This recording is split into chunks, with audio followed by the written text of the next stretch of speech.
This week on Just Solutions, Taifa Smith Butler is the new president of Demos, a progressive think tank aimed at creating a just, inclusive, multiracial democracy and economy for all. So what would that look like, and what legislation is needed to help us get there in this time of rising income inequality and ongoing systemic racism? Demos is calling on Congress to pass the For the People Act, saying this transformative voting rights bill has racial and economic justice at its core, and it would expand political power in black and brown communities. From Free Speech TV, Just Solutions.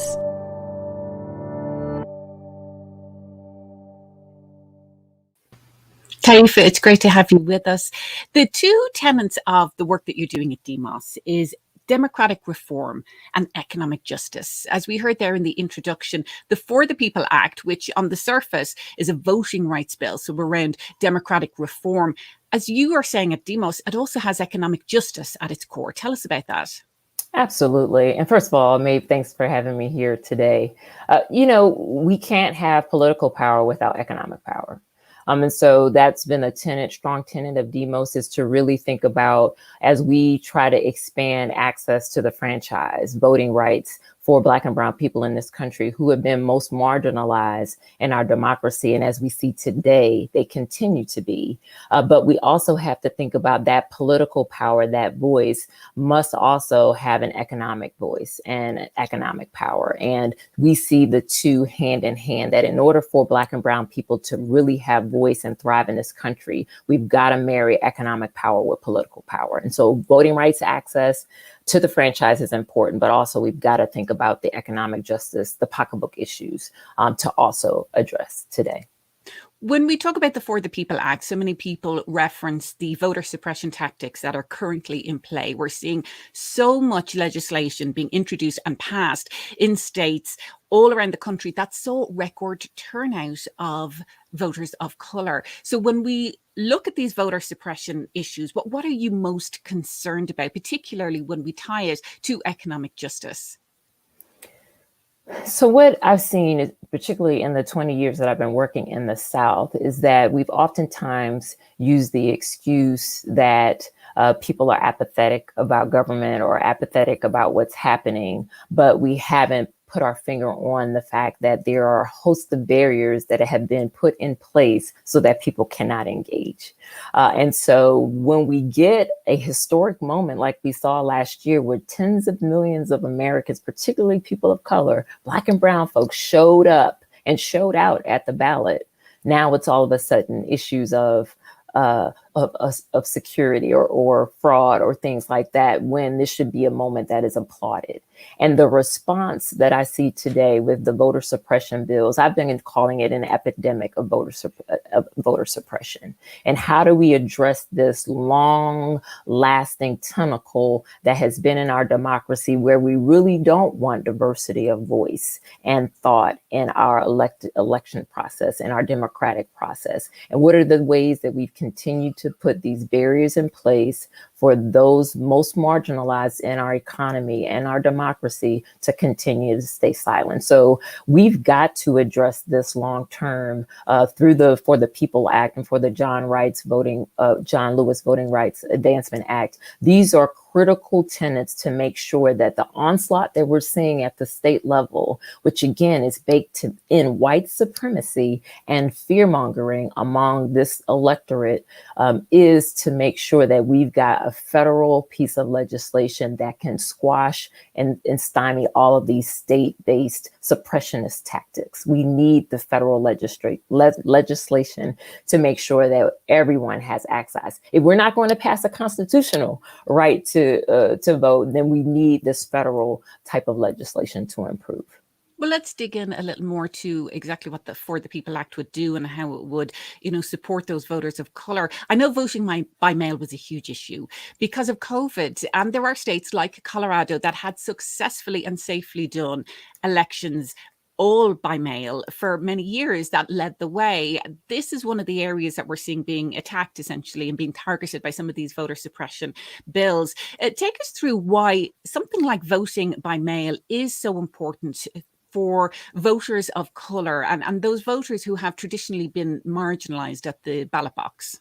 Absolutely. Well, you think about just the time it takes for people to go to an election precinct to mail in their ballot or to go and actually vote, to have access, particularly in the period of the pandemic, to be able to get an absentee ballot, apply for it, get it at home, fill it out, and take it to a post office box to mail in your vote and be participating is really important. And that was huge during this election cycle. Many elderly, people of color, those who live in rural communities, this is a huge way to make sure that there's equitable access to have their voice counted. And these are the things that are being now seen as problematic, when in the past, mail-in votes or absentee mail was largely a white tool.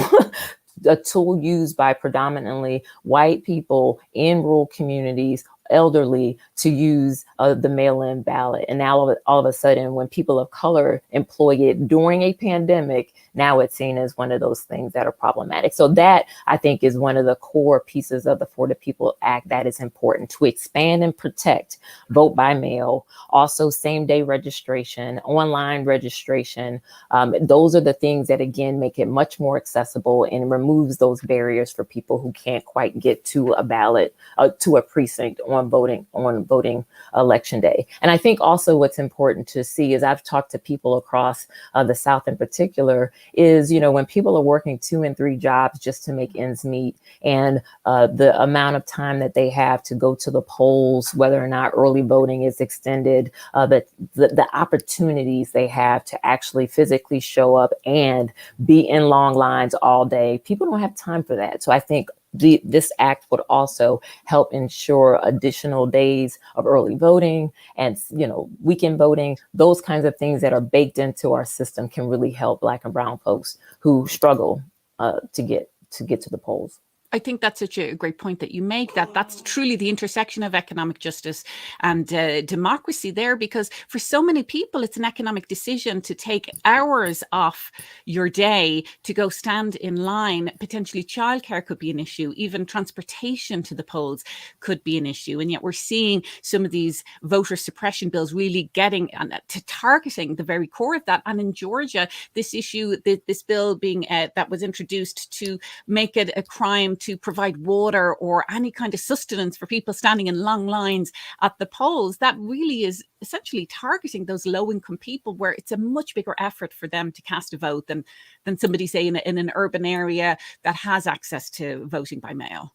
Absolutely. And I think the tactics that we've seen in Georgia and in the South, where, these precincts that are heavily dominated in Black and brown communities, where there are 2 and 3 machines, for the population. And that then creates the 8-hour wait for people. It's unacceptable. So when we think about infrastructure, the amount of funding that is needed to make it more equitable across all of our precincts, so people don't have this disparity in wait time, those are the things that also I think can be secured.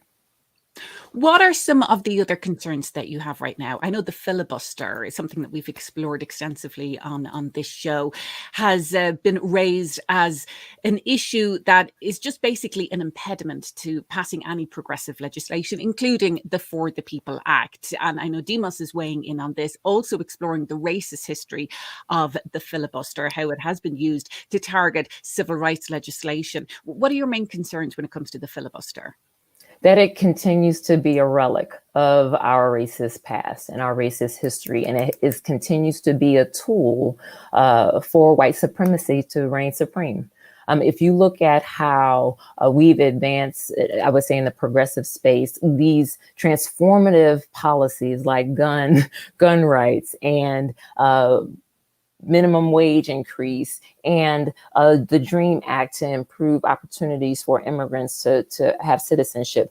All of these things lay at the feet of the filibuster. And we have an opportunity in this moment in time to really address how that tool has been problematic from day one and remove it so that we can advance more of the solutions that will help the broader electorate. And my concern today is that we can't I would say we there has to be the political will, and I to remove the filibuster. There is surely public will for it, and I think as we hold these lawmakers accountable for using that tool to stymie the progress that the broader electorate wants, there needs to be a response to me that shows up at the ballot box. However, when we continue to stymie and create more barriers for people to access the polls, that's almost like a tool that will keep them in those seats. So to me, if we could get rid of the filibuster and really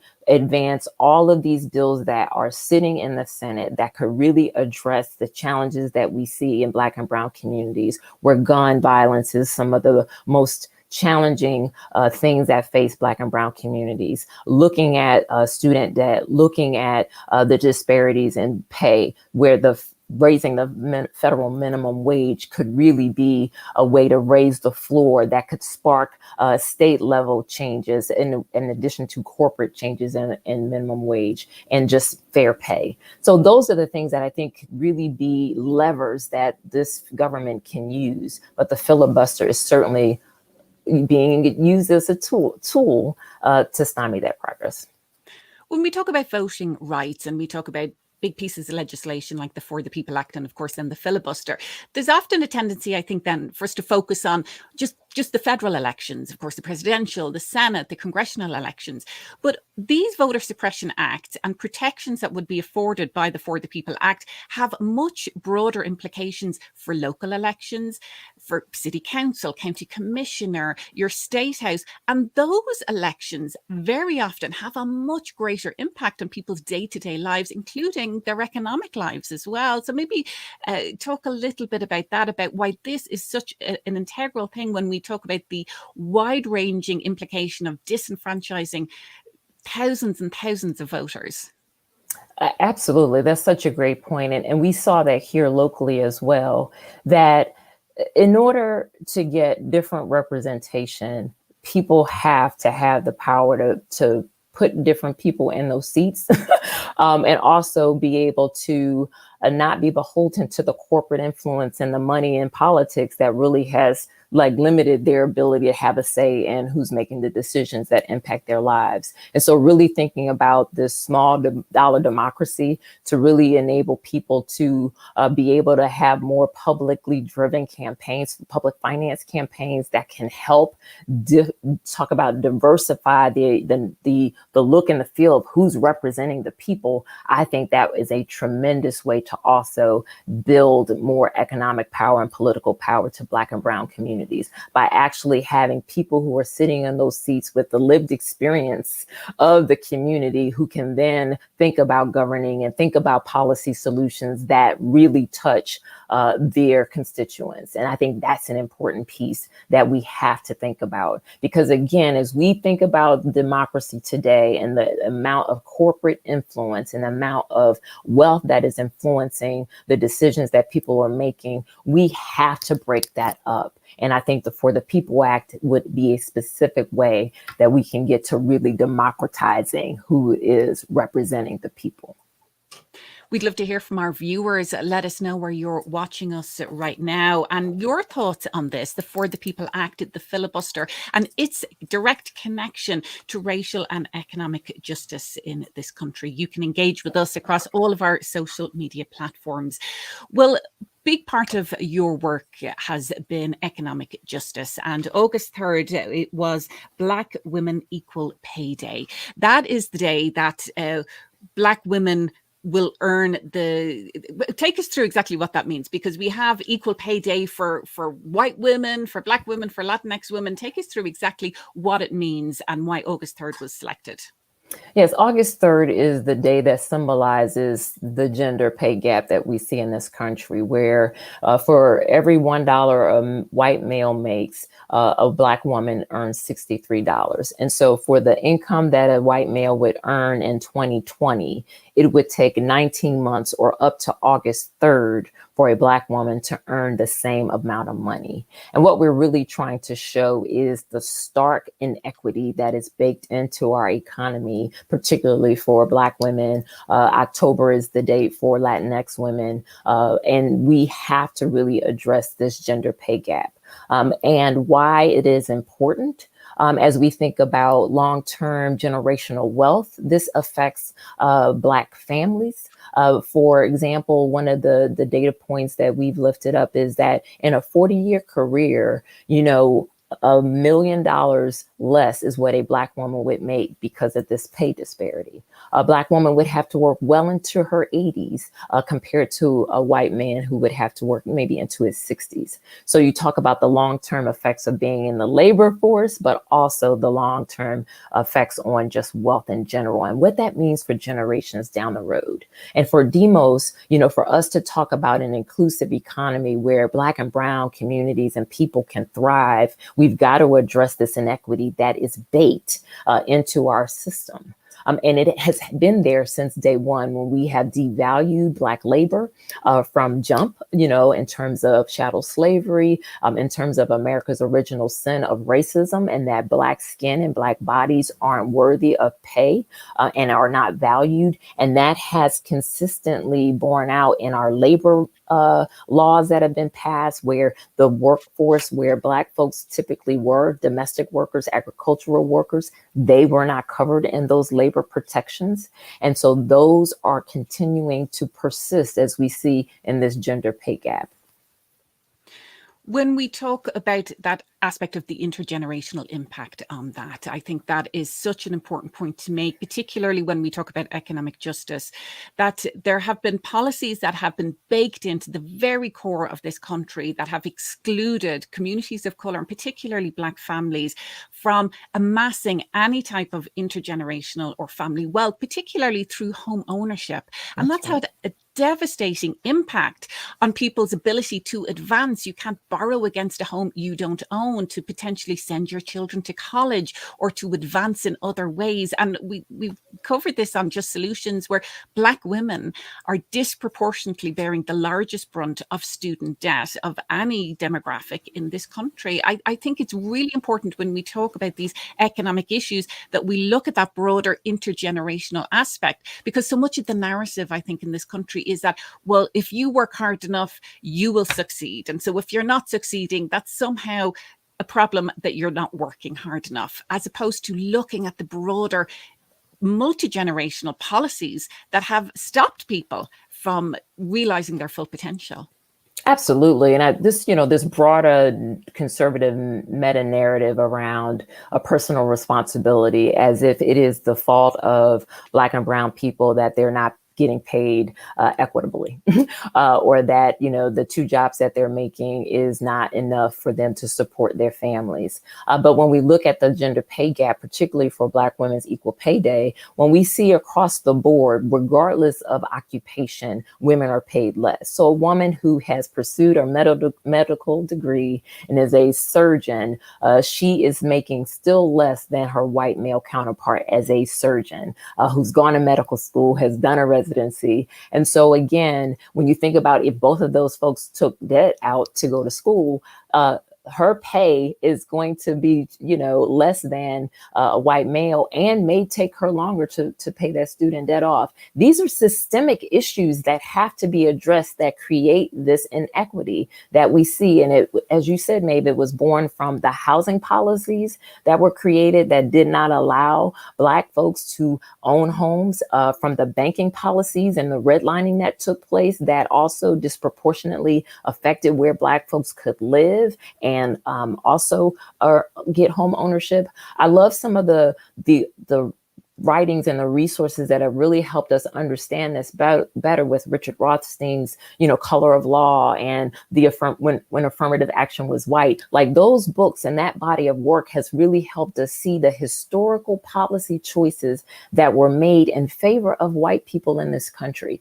And all we're saying right now is, as we think about this pandemic and the disproportionate effect it had on Black and brown people last year in particular, where Black folks, brown folks were in the jobs that were most impacted by the shuttering of businesses, the retail industry, hospitality, those low level positions, the restaurant industry where folks are not paid and they don't have a say in terms of healthcare and their scheduling. So they still had to show up amid a pandemic, put their bodies and life on the line to serve others.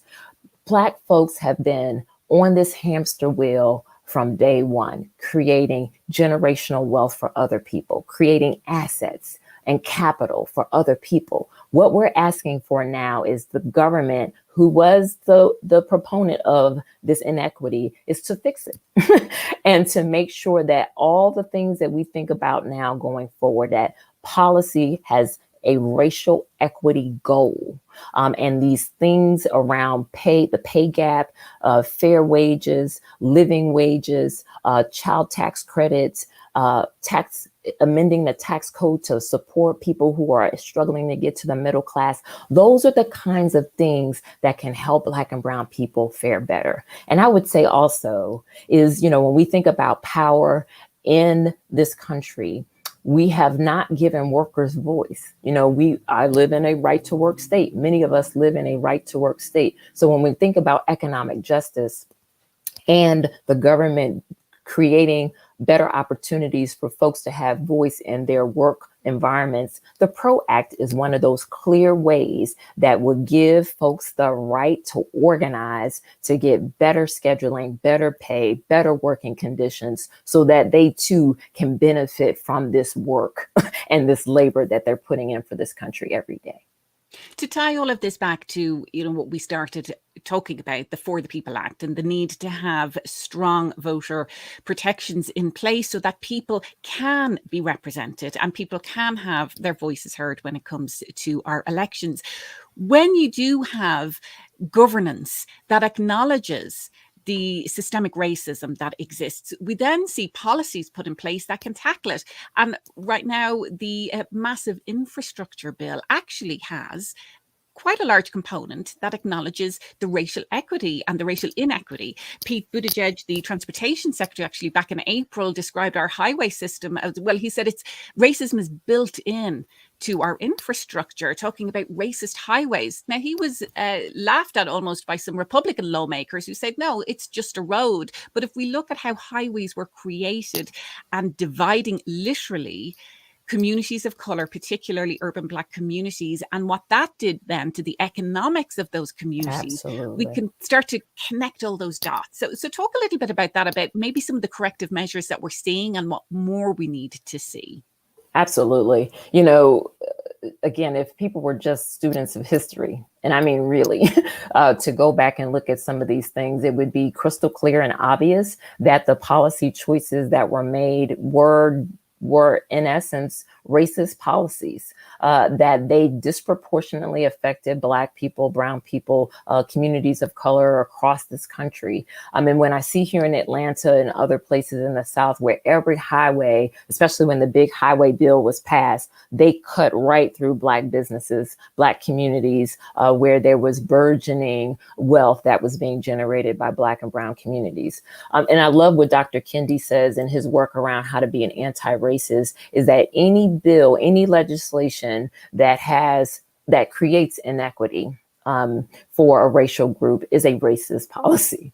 And what we need to do today, for example, with this infrastructure bill that is naming the inequities and the wrongs of history with the policy choices that this government has made, and is now saying we are going to invest in transit, we're going to invest in transportation and build roads and bridges. And I say this is a moment where government needs to also ensure that the people have a say in where those funds get spent, because there is a huge distrust in Black and brown communities of government today when they saw those funds come into their community for the highways, but then they tore up their communities. So there's no wonder that, the people, the demos, are looking at government with a side eye and skepticism about these kinds of initiatives. Are they really going to benefit our folks in our community?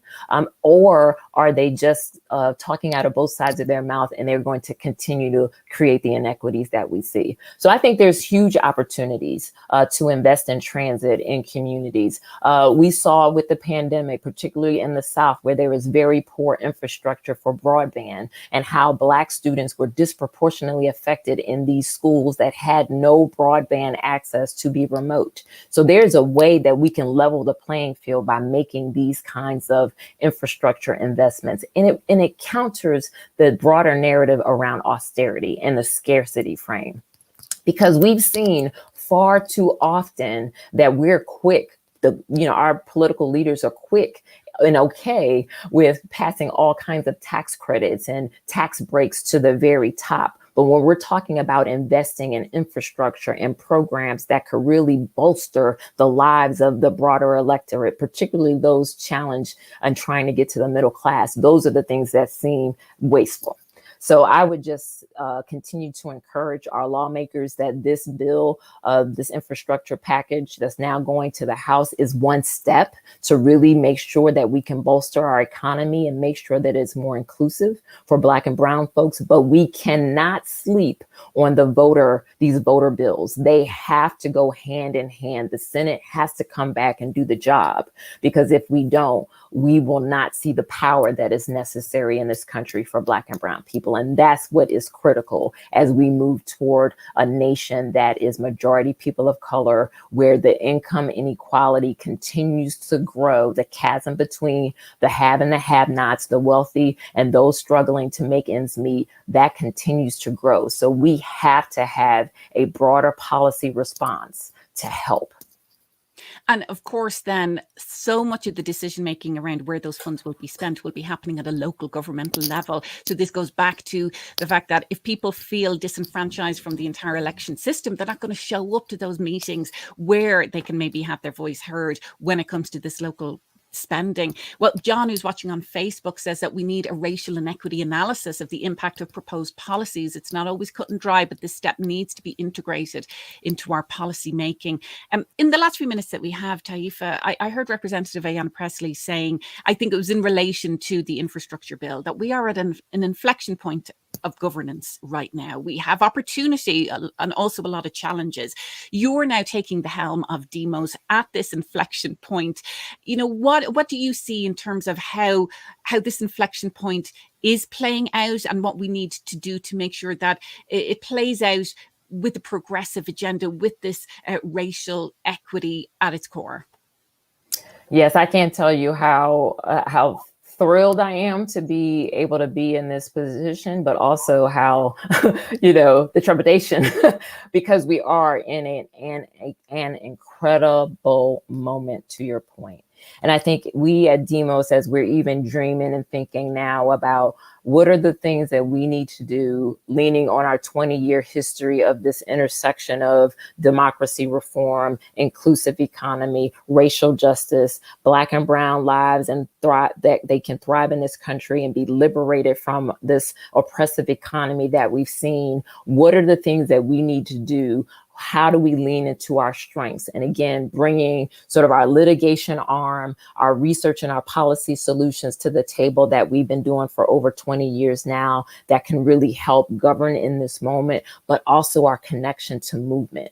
And as we think about our work going forward, where we are about the power of the people, how do we make sure that we are working within this progressive ecosystem and in the movement to build and bring the ideas that are coming from the field, so that we can push on this governing agenda and make sure that our lawmakers and our policymakers are accountable to the people. And I think right now, given, this administration that we're working with, we're seeing the opportunity, but we need to continue to press, to dream, to think transformation. Yes, incrementalism comes. We understand that there are the small steps that need to be taken to get to our bigger ends, but we've got to dream big to fix these issues that we've seen perpetuate historically. And Maeve, I've said this, we cannot go back to status quo. Everybody's so quick to hit the reset button and go back to yesterday, to go back to normal. But we know yesterday and normal was riddled with flaws in this economy and our democracy, and we must reset it and rebuild it and remake it so that there is power that is coming from Black and brown people who can name the dreams and aspirations they want for their people, and that those who are making those decisions look like them, they hear them, and they improve their livelihood. And that's what we want to see at Demos. Well, Taifa Smith Butler with Demos, a lot more information at your website, demos.org. Thank you so much for being with us. Thank you so much for having me. Join us next week on Just Solutions. With the West ablaze and the entire country blanketed in smoke, we'll take a look at what is happening, particularly in the light of the latest UN climate report. That's next week. Same time, same place. Free Speech TV, Just Solutions.